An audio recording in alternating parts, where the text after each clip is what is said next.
Do you know that as of today, 63% of Americans are just one emergency away from going broke? Could you survive if it happens to you tomorrow? If you are here today, the answer is no. That's right. Most people are one unexpected bill away from financial stress. Even more alarming is that over 48% of Americans rely on credit cards to cover their basic needs, such as groceries, gas, and rent. That financial pressure is real, and one misstep can cause everything to crumble. I know this because, I've been there too. But you don't have to live in constant worry. Today, I will walk you through some of the most powerful but simple ways to break free from this cycle and start taking control of your finances. Hello, friends. I am happy to have you here. My goal at Financial Shift is to help you understand the basics of money management in a few simple steps. Whether you're just starting or feel stuck in a financial rut, this is your chance to learn the basics of personal finance. Stick around, and I'll walk you through the following steps one by one. Step 1. Budgeting. Yes, I will show you how to manage your money so you know your expenses and how to allocate every dollar so you can make better choices. Step 2. Debt management. You will learn how to pay off your debt smartly and quickly. Properly managing debt can make or break your financial health. Step 3. Saving. We will offer suggestions and tools to make this step easier. Step 4. Investing. We will explore the basics of investing and how it is less scary than we tend to believe. Everything you need to build a solid financial foundation. While I am not a financial advisor, I would like to share the knowledge I have acquired on this topic throughout the years, and how these steps and some of the tools I will share with you today helped me take control of my finances as a single mom. So, if I could do it, you could do it. At the end of this video, I will note a few books I relied on during my financial freedom journey. Before we dive into managing your money, let's first understand what personal finance means and why it's the foundation for achieving financial freedom. Personal finance is all about managing your money, whether it's budgeting, saving, dealing with debt, or investing. It's the everyday decisions you make with your dollars. Most people think managing money is complicated, but the truth is, it's based on a few key principles, like recognizing how you are spending your dollars and discipline to change the habits that might be hurting your finances right now. My goal is to help you learn how to control your money so you'll never wonder where it went. Also, you need to understand that controlling your finances isn't just about numbers. What you think about money strongly influences how you spend it. In other words, it's not just about how much you know, it's about how you behave with money. You could have all the financial knowledge in the world, but if your habits don't support your goals, it won't matter. You will always struggle with money because your relationship with it is deeply psychological. If you can understand that, you have conquered half the battle. Now that we have reviewed the basics of personal finance, let's dive into the most essential habit for financial control: budgeting. Budgeting is the cornerstone of financial success. I know, budgeting sounds boring and restrictive, but it's not about limiting yourself, it's about giving yourself control and power. When you know exactly where every dollar is going, you can prioritize what matters most to you, whether it's saving for your future, getting out of debt, or treating yourself without guilt. Another critical point is to master the habit of living below your means. Do not try to keep up with the Joneses. That will only keep you broke. You get my point. Well, let's dive into it, shall we? To make it easier, let's break budgeting down into 3 actions: tracking your income, categorizing your spending, and setting up spending limits and savings goals. Action 1. Track your income and expenses.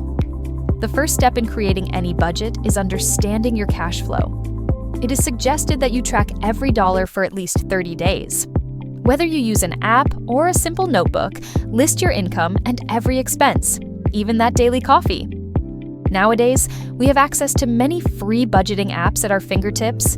Here are just a few to help you start, but you can also search Google for free budgeting apps if you need something more appealing. The first one I found is Empower Personal Dashboard. This app is 100% free and has several savings tools designed to help you build retirement savings, emergency funds, and pay off debt. It also has excellent advisory tools, including an investment checkup, investment fee analyzer, financial planning, cash flow tracking, education cost planning, and real-time net worth tracking. The next app is Quick and Simplify, which, at the time of this video, offers a 1-month free trial and $71.88 a year after the trial period ends. This app connects your bank accounts, credit cards, and loans so you can track your total cash flow and net worth. You can also create custom spending categories, set savings goals, and receive personalized insights. This next app I have had since the beginning of my financial journey. It is called Every Dollar. This one offers a free plan with basic budgeting features, such as creating custom categories. The downside is that you must manually input all your transactions, set due dates for bills, etc. You can also access your budgets on multiple devices and share household budgets with others. Since everything is very manual, it can be time-consuming and requires great commitment and consistency. The premium plan also offers a 14-day trial. After this trial ends, the charge is $17.99 per month, or $79.99 per year. The last budgeting app I am discussing today is YNAB, which stands for You Need a Budget. This one has a 34-day trial. This app offers a budgeting program that specializes in helping consumers save money and get out of debt. It is accessible from desktop, mobile, and voice-activated devices. There is no upfront commitment with YNAB. You can try it risk-free for the first 34 days. Of course, all these apps have pros and cons, so I suggest you research and choose the one that better suits your needs. I'd also like to note that these companies do not sponsor me. I just did some digging on the most popular apps for budgeting today so that I could offer you that information here, and those were the ones that users seem to like the most. One more thing, if you decide to try their free trials to see which one you like most and which better serves your needs, go for it. Just remember to cancel them before the trial period ends, or you will find another expense to add to your budget. Been there, done that. If you typically forget to cancel your subscriptions, I recommend you stay with the free versions. After all, we are trying to stick with a budget here. I will add the links to those apps in the notes box below if you want to look into them yourself, so do not stress about it right now. I got you. Another way to get this going is to create your budget tracker using the old-fashioned method of pen and paper. If you choose this method, you must be consistent and meticulous, as every transaction must be recorded in your budget tracker, even your iced coffee I mentioned before, or the pack of gum you bought at the gas station. You can set up this tracker weekly, bi-weekly, or monthly, whichever is easier for you. If you set it up as monthly, you must have a fixed monthly income. If your income fluctuates, it may be easier to set it up as a weekly tracker. Action 2. Categorize your spending. In this step, you will separate your expenses into 2 categories: essentials, like rent, utilities, groceries, pets, and debt, and non-essentials, like dining out, entertainment, and/or subscriptions. Consider these your money buckets. The goal is to see where you might be overspending or where you can cut back. Action 3. Set spending limits and savings goals. Once you've categorized your spending, it's time to set limits. But first, you will take note of the income you will be generating for that specific period, then add all your bills and expenses in your essentials bucket to that same period. Once this is done, you will see how much of that income is left, and then you can allocate it to the non-essentials bucket, which is your emergencies and entertainment. Many financial advisors suggest following the 60-20-20 method, which means 60% of your income is used for daily and necessary expenses, aka essentials like rent or mortgage, and utility bills like electricity, water, and phone, car or transportation, groceries, pet food, if that qualifies, and debt.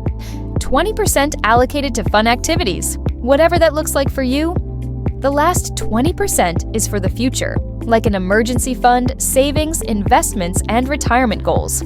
This way, you're balancing responsibility with flexibility. Of course, there can be a discussion arguing that saving and investing must come first, stating that we can set aside a specific percentage for savings and investments each month, no matter how small. The idea here is that consistency, not the amount, builds wealth over time. While I agree with this view, I also see how doing this first may not work for everyone, especially if you have debt. How do I know? Well, I was there once. I wanted to save and invest as quickly as possible, but if I had done that, I would have paid more interest on my credit card debt than I could have saved or invested. If you have no debt, congratulations! You are in a great spot, which will change the game for you because you should be able to start saving and investing almost immediately. Unfortunately, most people struggle with sticking to a budget, mainly because we associate that term with restriction. Nicole Lapin, the author of Rich Bitch, recommends that we refer to our budget as a spending plan rather than a restrictive budget. This reframing helps us feel in control of our money without feeling like we're constantly cutting back, which makes sense. How many of us have tried a diet that we are so good at for a few days, maybe even a few weeks, but we restrict ourselves so much following the diet that the moment we are off of it, we gain back all the weight we lost and more. Now, if we take it as a lifestyle, we won't feel like we are restricting ourselves to anything instead of dieting. We know we are making changes and incorporating them gently and consistently, and we don't even realize it. It just becomes second nature, right? Well, think about your budget. Spending plan the same way. Another important step here is accountability. Accountability is crucial to success in this or any journey. Whether you have an accountability partner, a financial coach, or simply check in with your budget each week to help you stay on track, this is crucial. If you are serious about sticking with your spending plan, ask your partner or anyone willing to help make you accountable to check in with you as often as you agreed. We've covered budgeting. Let's dive into the next step. Debt. Whether credit card debt, student loans, or car payments, debt can hinder financial freedom. Americans are so absorbed in their spending habits that they trap themselves in a vicious cycle of buying the latest and shiniest things they see on TV or the internet. We are willing to sacrifice our financial stability just to feel the instant gratification of attaining that shiny object, aka keeping up with the Joneses, remember? Debt is the most significant barrier to building wealth, so please embed it in your core. You need to eliminate debt as quickly as possible to start building your empire. How are you going to do it? First, list all your creditors and the amounts you owe, from smallest to largest, regardless of interest rates. We will work with Dave Ramsey's famous Snowball method. This method involves focusing all your extra money on paying off the smallest debt first, while making minimum payments on the rest. As soon as you make the last payment on that small debt, you will feel accomplished, and it will encourage you to keep going. After you pay off the smallest debt, roll that payment into the next smallest debt, gaining momentum as you go. Once you've paid that debt, follow the same method. Focus all that extra money from the first and second debts, put it on the third one, and so on.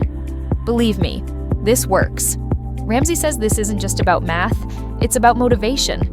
Quickly paying off small debts gives you a psychological win, which makes you more likely to stick with the plan. The more debts you knock out, the more momentum you build. I know this sounds difficult, but if you discipline yourself, you can accomplish it. I promise you. I fell in love with another book during my financial journey because it made me understand my relationship with money and how I interact with it. That book is called The Psychology of Money by Morgan House. This book teaches you to understand how your emotions often drive your financial decisions, especially regarding debt. The author argues that debt isn't just about numbers, but behavior and habits. If you don't change the behaviors that got you into debt, you'll find yourself right back where you started. Whenever you make a purchase, ask yourself these two questions. Am I buying this thing because I need it or because want it? If I need it, what problem will it help me solve? These questions will clarify whether it is an essential or non-essential item. Another way to help you with this is to give yourself at least 24 hours before buying that shiny object you saw. If you still want it after those 24 hours, then get it. I can assure you that if it is not a need, you won't go back to purchase it. And just like that, my friend, you just saved yourself some money and maybe buyer's remorse. Okay, now that you are out of debt, how will you stay out of it? The answer might not be as pleasant or glamorous as you wish, but you must do what is necessary to win this game. To stay out of debt, you must learn to live below your means. This has been mentioned before in this video. You need to be serious and stop acquiring things you do not need to impress people you don't care about and do not care about you.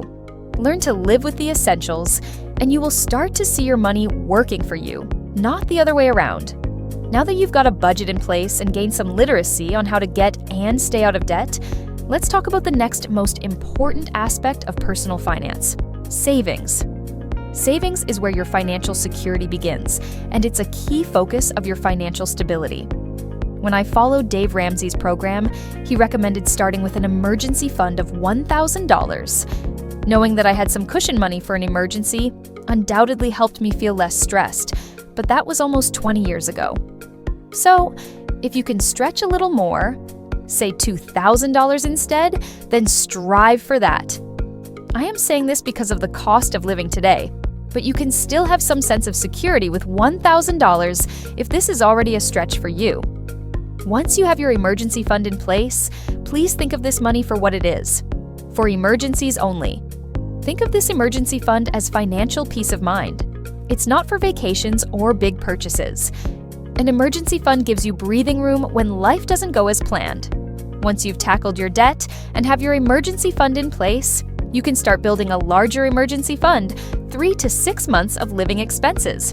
This amount truly secures your financial foundation. Why? Because with a fully funded emergency fund, you're no longer living on the edge. You've created a cushion that protects you from financial disasters, like a job loss or an unexpected car repair. Saving this way gives you something powerful: freedom from worry. Knowing you can cover several months of expenses if something goes wrong means you can take more significant financial risks. You can consider investing or pursuing a dream job, all without fear. Once you have this emergency fund, you can focus on other saving goals. Maybe that's saving for a car, a down payment on a house, or even a vacation. You must maintain focus. I would say laser focus on one goal at a time so you can make rapid progress. By following this strategy, you're less likely to feel overwhelmed. You must be intentional with your savings and assign every dollar a job. Those jobs may be emergencies, big purchases, or future investments. Remember, saving isn't about making huge sacrifices, but small, consistent wins. This step can be easier if you automate your savings deposits. You must designate a portion of your paycheck to your savings account. By doing this, you won't see this money, so you won't miss it. You know, out of sight, out of mind. Ensure your direct deposit is set up to deposit a specific amount into your savings account and the rest into your main account. If you need to learn how to do that, contact your company's payroll team. They will guide you through the steps. Do you know that there are great high-yield savings accounts that you can open instead of a regular savings account to get better dividends? I will share a link with a list of the banks that offer these accounts. Feel free to do your research and select the one that fits your needs the best. If you'd like me to create a video to go in-depth on this topic, explain how these accounts work and which ones are the most popular, let me know in the comments below. We have learned that personal finance is 80% behavior and 20% head knowledge. The more you make saving a habit, the easier it becomes. So, whether you start with your $1,000 or $2,000 emergency fund or build towards 6 months of expenses, the goal is the same: security. The plan is to help you build a rock-solid financial foundation. Once that foundation is in place, your savings become a tool for freedom, not just a safety net, and you own the power to make it happen. Now that you've got a handle on budgeting, debt management, and savings, it's time to talk about one of the most powerful tools for building wealth: investing. And here's the exciting part: anyone can start investing, no matter where they're starting from. I know. Investing sounds intimidating and impossible, especially if we are not well versed in the topic. But I can assure you, it is not as scary as we think. As with budgeting apps, nowadays, there are plenty of resources and information online about this topic. You can even search YouTube, and many people sharing information about it. Just use your common sense when deciding who to take advice from, and do your research. There are also excellent books on this, written by great authors like Warren Buffett, Tony Robbins, Nicole Lapin, Dave Ramsey, and many more. And here's a tip: You don't have to buy these books. You can rent them out at your local library. If you are unfamiliar with the term investing, it is never too late to start learning about it and understanding it, as this is one of the most essential steps to financial freedom. Once you're out of debt and have your emergency fund in place, you should start looking into investing 15% of your income for retirement. The earlier you start, the more your money can grow through the magic of compound interest, the eighth wonder of the world, as Dave Ramsey calls it. If you are in your 40s or 50s, I'd suggest seeking the help of a financial advisor or a fiduciary, as your investment percentage may need to be higher than 15% of your paycheck. These specialists will review your finances and goals with you to determine the type and amount of money you will need to invest to fulfill your financial goals. You can find a financial advisor or a fiduciary by searching Google or at your local bank. Or you may know someone who knows someone they trust. You know how that works. You must believe and understand that investing is for everyone, not just for the rich. Consistent and intelligent investing can transform even diminutive amounts of money into significant wealth over time. Financial freedom is within reach if you're willing to take that first step, even if it feels intimidating.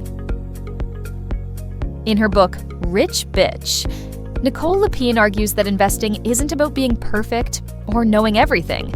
It's about starting small, learning as you go, and, most importantly, taking action. And I will say, yes, as long as you do it well-informed and using your common sense instead of emotion. Okay then, now the question is, where should you begin? Let's break down some basic types of investments. Stocks. These represent shares in a company, and while they can be more volatile, they often offer the highest returns over time. The advice is that beginners focus on investing in things they already understand. Start with companies or industries you're familiar with. Bonds. These are loans given to a company or government, and they pay back with interest. Bonds are one of the more stable investment options, especially as you get closer to retirement and want to protect your wealth. Mutual funds and ETFs.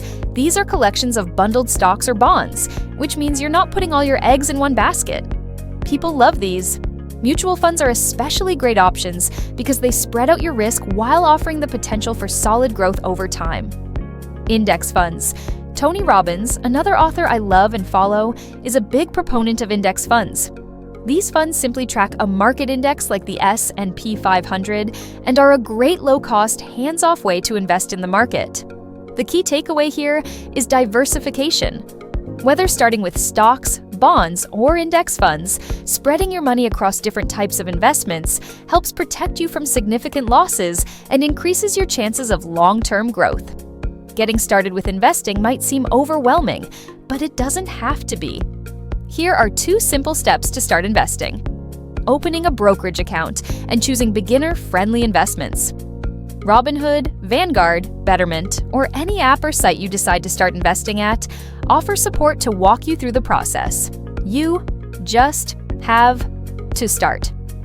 Other ways to begin investing include Roth IRA or 401k accounts, especially if your employer offers matching contributions. Think of this as free money toward your future. If you don't have access to a 401k, there are plenty of beginner-friendly platforms like Robinhood, Vanguard, or Betterment, as I mentioned above, where you can start investing with as little as $5. The most important thing is to start. Don't wait for the perfect moment or knowledge. It doesn't matter which platform you choose to begin learning and getting your feet wet. You can always seek guidance in the investing world. To sum up, whatever method you decide to follow, starting with retirement accounts, focusing on index funds, or starting small, the message is clear. Investing is for everyone, and the earlier you start, the more your money can work for you. I know the investing world can initially seem complex, but by focusing on the basics and starting small, you're already ahead of the game. Let your money do the work, stay committed, and watch it grow over time. Because investing isn't just about building wealth, it's about building your future and that of the ones you love. If you want me to dive deeper into the type of investments and how they work, let me know in the comments section. Remember, each of these steps builds on the last. Starting your journey to financial independence isn't about overnight success, but mastering the behaviors and habits that lead to long-term financial stability and wealth. Don't forget that personal finance is 80% behavior and 20% head knowledge. The hardest part is staying consistent, but guess what? That is where the real transformation happens, my friends. By the end of today, you can start taking control of your financial future. Go to the box below and download one of the tracking apps I mentioned in this video, or get yourself that notebook and start tracking every single one of your dollars. Leave behind the stress of living paycheck to paycheck and take the first step towards your financial stability. All the links to the apps and sites mentioned here will be located in the box below. Thank you for staying until the end, and see you in the next video.